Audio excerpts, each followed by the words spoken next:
বিধায়ক হেমাংগ ঠাকুৰীয়াৰ বিৰুদ্ধে ষড়যন্ত্ৰ চলিছে নেকি?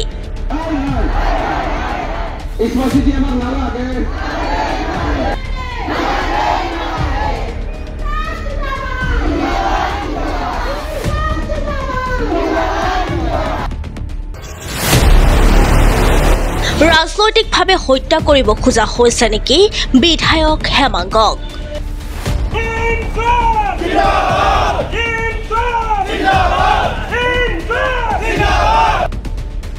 ইটোৰ পিছত সিটো গণবিক্ষোভে উত্তপ্ত কৰি তুলিছে পলাশবাৰী। ব্যতিব্যস্ত কৰি তুলিছে বিধায়ক হেমাংগ ঠাকুৰীয়াক। যেন কুটিল ষড়যন্ত্ৰৰ বলি হ'বলৈ গৈ আছে বিধায়ক হেমাংগ। পলাশবাৰী সমষ্টিৰ সম্প্ৰসাৰণৰ পিছতেই ছেটেলাইট টাউন, নিৰ্মীয়মান ৰাষ্ট্ৰীয় ঘাইপথ কেন্দ্ৰিক উত্তেজনা, অমৃত সৰোবৰৰ বিৰুদ্ধে প্ৰতিবাদ আৰু শেহতীয়াভাৱে চয়ানী বৰদুৱাৰ খণ্ডৰ কাৰ্যালয় ঝাৰুগুৰিৰ পৰা স্থানান্তৰ কৰাক লৈ সৃষ্টি হোৱা উত্তেজনা। অসম চৰকাৰে পলাশবাৰী সমষ্টিত আৰম্ভ কৰা কিছুমান অযথা সিদ্ধান্তই সমষ্টিটোৰ জনসাধাৰণক বিক্ষুব্ধ কৰি তুলিছে। ফলত জনপ্ৰিয়তা হ্ৰাস পাবলৈ আৰম্ভ কৰিছে বিধায়ক ঠাকুৰীয়াই। বিপৰীতে দাদা ব্ৰিগেডৰ অন্যতম ঘনিষ্ঠ তথা বিজেপি হিমাংশু শেখৰ বৈশ্যই নিজকে পলাশবাৰী সমষ্টিৰ আগন্তুক বিধানসভা নিৰ্বাচনৰ প্ৰাৰ্থী বুলি একাংশ সমৰ্থকৰ হতুৱাই ঘোষণা কৰিবলৈ আৰম্ভ কৰিছে। সামাজিক মাধ্যম যোগে হিমাংশু শেখৰ বৈশ্যই মুখ্যমন্ত্ৰীৰ ঘনিষ্ঠ বুলিও পৰিচয় দি আহিছে।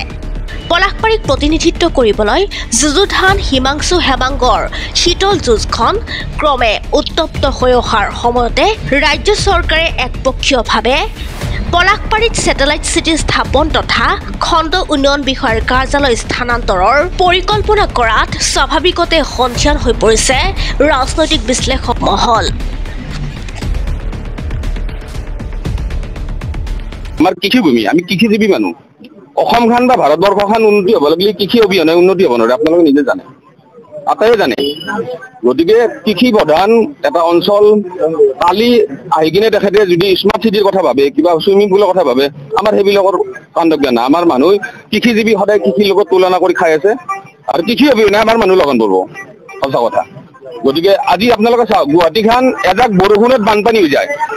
আজি কিছুদিন আগতে বাচ্চা এটা দেউতাকৰ হাতৰ পৰা পৰি কিনে নালাত 3 দিন না 4 দিনক লেগি ওলাব পৰা নাছিল এখন চৰকাৰে। চিন্তা কৰক, মৃত্যুৰ মুখত পৰিছে এটা বাচ্চা। সেই বাচ্চাটো এজন সৰু মানুহ হোৱাৰ কাৰণে একো ক্ষতি নহয়, কিন্তু মিনিষ্টাৰ এটাৰ যদি হ'ল সেই বাচ্চাটো কিমান দুৰ্ভাগ্যজনক কথা ভাবক। আৰু কালি যদি এতিয়া আনি কিনে সেই পৰিস্থিতিয়ে কৰিব খোজে, আজি আপোনালোকে গুৱাহাটীখনে উন্নতি কৰিব পৰা নাই। গুৱাহাটীখন কি একজাক বৰষুণ গেলি বানপানী হয়, আপোনাৰ নিজেও দেখা পাই আছে। গতিকে উন্নতিখন গুৱাহাটীখন প্ৰথম কৰক, তাৰপিছত আমি চিন্তা কৰিম এতিয়া স্মাৰ্ট চিটি দিয়াৰ কাৰণে। আমি ৰাইজে এনে দিম যদি সঁচাকে উন্নতি কৰিব পাৰে, সঁচাকে যদি আমাৰ কৃষিভূমি নলাকে যদি তেখেতসকলে বহুত ৰিজাৰ্ভৰ মাটি আছে। আপোনালোকে নিশ্চয় জানে বহুত ৰিজাৰ্ভ আছে, সেই ৰিজাৰ্ভত কোনো খেতি বাতি নহয়। সেই ৰিজাৰ্ভখনক তেখেতে সমষ্টিতে ৰাখা, সমষ্টিখন উন্নয়ন কৰক। তেখেতে আমাৰ সমষ্টি উন্নয়ন কৰা তেখেতক আমি ধন্যবাদ দিওঁ। গতিকে তেখেতে আমাৰ ৰিজাৰ্ভ সাতপখলিত বহুত ৰিজাৰ্ভ আছে, সাতপখলিত দিব পাৰে, উদাহৰণস্বৰূপে আৰু বেলেগ জেগাত আছে। গতিকে তেখেতে বেলেগ জেগাত নাই, আমাৰ এইখিনিত অন্তত তেখেতে বাতিল কৰক। আচলতে এইটো বৰ দুৰ্ভাগ্যজনক আমাৰ কাৰণে, আমাৰ গোটেই অঞ্চলবাসীৰ কাৰণে, যে আমাৰ ঝাৰুগুৰিৰ চয়ানী বৰদুৱাৰ ব্লক যিটো আছিল, এই ব্লকটো ইয়াৰ পৰা স্থানান্তৰ কৰি আন ঠাইলৈ নিয়াৰ ইতিমধ্যে সম্পূৰ্ণ প্ৰস্তুতি তেওঁলোকে গোপনীয়ভাৱে আৰম্ভ কৰিছে। আৰু এই গোপনীয়তাৰ মাজত অভিসন্ধি থকা বুলি আমি অনুমান কৰিছোঁ। বিধায়ক, আমাৰ এজন বিধায়ক থকাৰ পিছতো এই বিধায়কজনে সম্পূৰ্ণ নীৰৱ ভূমিকা গ্ৰহণ কৰাৰ কাৰণে আমি অত্যন্ত দুখ প্ৰকাশ কৰিছোঁ। আৰু তেওঁৰ মাধ্যমেদি আমি আমাৰ মানুহখিনি এটা বিকল্প ব্যৱস্থা গ্ৰহণৰ বাবে আজি প্ৰতিবাদী কাৰ্যসূচী ঝাৰুগুৰি গোটেই অঞ্চলবাসী ৰাইজৰ হৈ ঝাৰুগুৰিত আজি বন্ধ ঘোষণা কৰিলে। এই বন্ধৰ প্ৰভাৱ যথেষ্টভাৱে পৰিলক্ষিত হ'ল, মানুহ যথেষ্টখিনি হ'ল। আৰু ইয়াৰ পৰিপ্ৰেক্ষিতত আমি এটা কথাই ক'ব বিচাৰোঁ যে ইয়াৰ যিটো আন্তঃগাঁথনি, এই আন্তঃগাঁথনি সম্পূৰ্ণ বিধ্বংস হোৱাৰ কাৰণে ইতিমধ্যে আগবাঢ়িছে। ইতিমধ্যে আমি গম পোৱা মতে এই কথাখিনি কাকো নজনোৱাকৈ ওপৰ মহলৰ লগত সম্পূৰ্ণ যোগাযোগ ৰাখি তেওঁলোকে এই যে স্থানান্তৰ প্ৰক্ৰিয়াৰ কাৰণে ইতিমধ্যে আগবাঢ়িছে আৰু এই প্ৰক্ৰিয়াত আমি কোনো কাৰণতে সহ্য কৰা নহ'ব।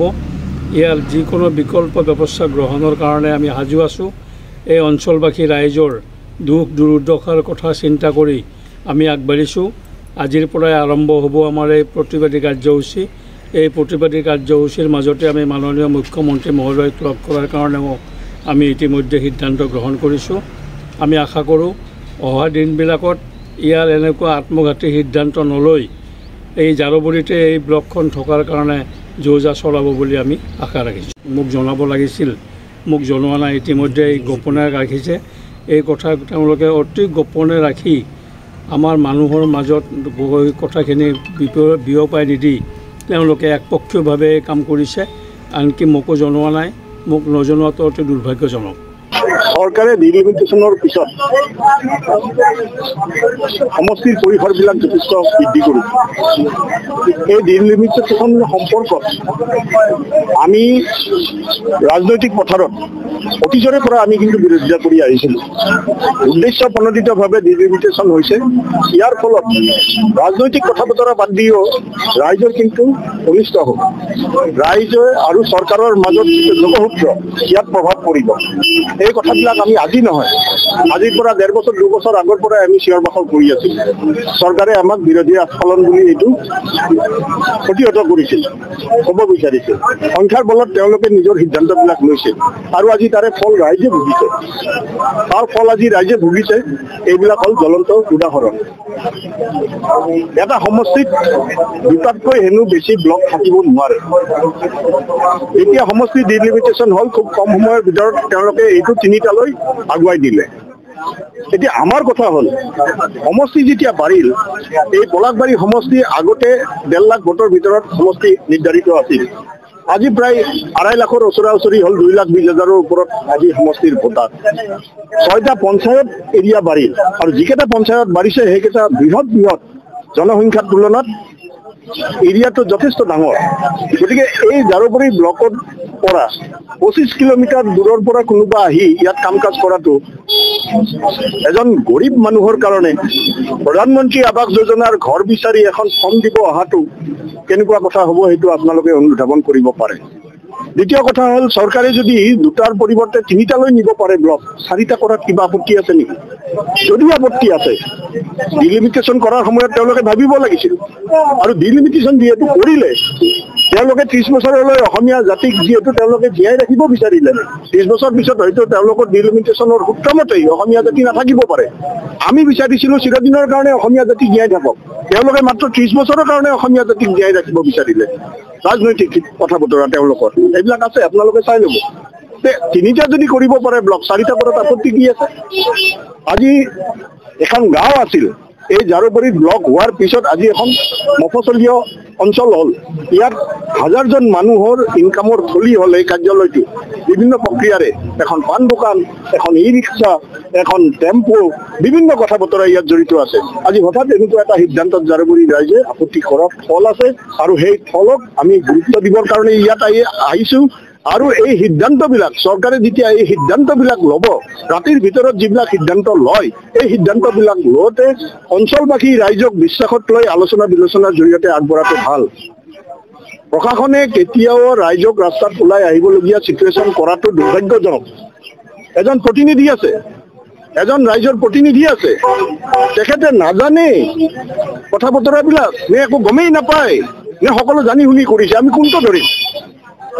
আমি নাভাবোঁ কোনো এজন প্ৰতিনিধিয়ে ৰাইজক অন্ধকাৰত ৰাখি কিবা সিদ্ধান্ত ল'ব বুলি। যদি লৈছে, আজি তেখেতৰ যিটো ভূমিকা, আজি তেখেত থাকিব লাগিছিল ইয়াত। আপোনালোকে কিয় ৰাস্তাত ওলাই আহিছে? এইটোতো ৰাইজৰ ভালৰ কাৰণেই হৈছে। তেখেতে কাৰ্যালয়ত ক'লে কেনেকৈ হ'ব? তেখেতে ৰাইজৰ মাজত ক'ব লাগিব। তেখেতে ৰাইজৰ মাজত কওক যে এইটো ৰাইজৰ হিতৰ কাৰণে এইটো সিদ্ধান্ত হৈ আছে। হয় তেখেতে একোৱে নাজানে, নহয় তেখেত জানি শুনিও বুদ্ধিয়কৰ ভাও লৈ এটা নিৰ্দিষ্ট দূৰত্ব বজাই ৰাখি তেওঁ চলি আছে। এনেকৈ ৰাইজক অশান্তি দিয়াটো, প্ৰতিটো কথাতে 2 দিন আগত অমৃত সৰোবৰৰ নামত অঞ্চলবাসী ৰাইজে প্ৰতিবাদ কৰিলে 2-3 জেগাত, মানুহক জেলত ভৰালে। এইটো চৰকাৰৰ উন্নয়নমূলক আঁচনি এটা কৰিব যাওঁতে ৰাইজক যদি বিশ্বাসত লৈ কাম নকৰে, তেতিয়াহ'লে চৰকাৰ আৰু ৰাইজৰ যোগসূত্ৰটো কেনেকৈ থাকিব? এইবিলাক কথা তেখেতসকলে চিন্তা কৰাটো ভাল। আমি ৰাজনীতি কৰিছোঁ, কিন্তু ৰাজনীতি এনেকুৱা ক্ষেত্ৰত আমি কেতিয়াও নকৰোঁ। ৰাইজৰ মংগলৰ কাৰণে আজি ৰাস্তাত ওলাই আহিছে, অঞ্চলটোৰ উন্নয়নৰ কাৰণে আমি এজন সামাজিক ব্যক্তি হিচাপে আমি ৰাইজৰ সৈতে থিয় দিছোঁ আৰু চৰকাৰক অনুৰোধ কৰিছোঁ, প্ৰতিনিধিগৰাকীক অনুৰোধ কৰিছোঁ, এতিয়াও সময় আছে, আপুনি আহক, আপুনি ৰাস্তাত আহি মানুহখিনিক বুজাওক কি স্বাৰ্থত কি কথা বতৰাত এই সিদ্ধান্তটো হৈছে। যদি ৰাইজৰ মংগলৰ কাৰণে হৈছে সেইটোও আপুনি বুজাওক, আৰু ৰাইজৰ যিখিনি ক্ষতি হৈছে সেইখিনিও আপুনি শুনক, আৰু চৰকাৰক আপুনি এই কথাখিনি কওক। যদি 3টা ব্লক থাকিব পাৰে, 4টা ব্লক থাকিলে মহাভাৰত এখন অশুদ্ধ কেতিয়াও নহয়। সামাজিক সাংস্কৃতিক অনুষ্ঠানসমূহ চলি আছে আৰু ইয়াৰ জাৰবাৰীৰ ঐতিহ্য হৈছে জাৰবাৰী উন্নয়ন খণ্ড। অসমত যেতিয়া উন্নয়ন খণ্ডৰ যি চিষ্টেম আৰম্ভ হৈছিলে তেতিয়া প্ৰথম জাৰবাৰী উন্নয়ন খণ্ড আৰম্ভ হৈছিলে, আৰু সেই ঐতিহ্যপূৰ্ণ উন্নয়ন খণ্ডটো তেওঁলোকে উঠাই নিয়াৰ একো অভিসন্ধি ৰচনা কৰিছে। আমাৰ ইয়াতে জনপ্ৰতিনিধিসকলে আমাক ৰাইজসকলক এই 33-34খন গাঁৱৰ ৰাইজক অন্ধকাৰত ৰাখি এই এক বৃহৎ যি অভিসন্ধি ৰচনা কৰিছে তাৰ খবৰ আমাক দিয়া নাই। ইতিমধ্যে গাঁওবুঢ়াসকলক মাতি আনি ডিচি অফিচত তেওঁলোকে মিটিং কৰিছে, ন' অবজেকশ্যন লৈছে যে জাৰবাৰীৰ পৰা উন্নয়ন খণ্ড আঁতৰ হোৱাৰ ক্ষেত্ৰত, স্থানান্তৰ হোৱাৰ ক্ষেত্ৰত কিবা আপত্তি আছে নেকি, তেনেধৰণৰ এক মিটিং কৰি গাঁওবুঢ়াসকলক মাতিছে, কিন্তু ৰাইজক এই খবৰৰ পৰা দূৰত ৰখা হৈছে। গতিকে আমি যোনে এই কাৰ্যক সমাপন কৰিছে তাক আমি তীব্ৰ ভাষাৰে নিন্দা কৰিছোঁ, কাৰণ জাৰবাৰীৰ এই ঐতিহ্য আমাৰ বাহাল থাকিব লাগিব। জাৰবাৰীৰ সম্পত্তি আমি জাৰবাৰীৰ লগত ৰাখিব বিচাৰিম। আপোনালোকে দেখিছে আজি আধা ঘণ্টাৰ ভিতৰত ডিচিশ্যন লোৱাৰ পিছত জাৰবাৰী অঞ্চলত কিমান সংখ্যক ৰাইজ ওলাই আহিছে এই সিদ্ধান্তটোৰ বিৰুদ্ধে। গতিকে পৰৱৰ্তী সময়তো আমাৰ পুৰুষ মহিলা শিশুকে ধৰি মহিলাসকলো ওলাই আহিব আমাৰ এই প্ৰতিবাদ কাৰ্যসূচী ৰূপায়ণ কৰিবলৈ। বিধায়কগৰাকীৰ ভূমিকা হৈছে তেওঁ কোনো ধৰণৰ আমাক ইনফৰমেশ্যন দিয়া নাই। এনেকুৱা ধৰণৰ এটা ডাঙৰ অনুষ্ঠান আমাৰ ইয়াৰ পৰা যাব ওলাইছে, তেওঁ বিধায়ক হিচাপে এই খবৰটো পাইছে, কিন্তু আমাক অন্ধকাৰত ৰাখিব চেষ্টা কৰা হৈছে। কি কাৰণত অন্ধকাৰত ৰাখিব চেষ্টা কৰিছে সেয়া আমি ৰাইজে নাজানো, কিন্তু আমি ৰাইজে এই কাৰ্যালয় যাব দিয়া নহ'ব।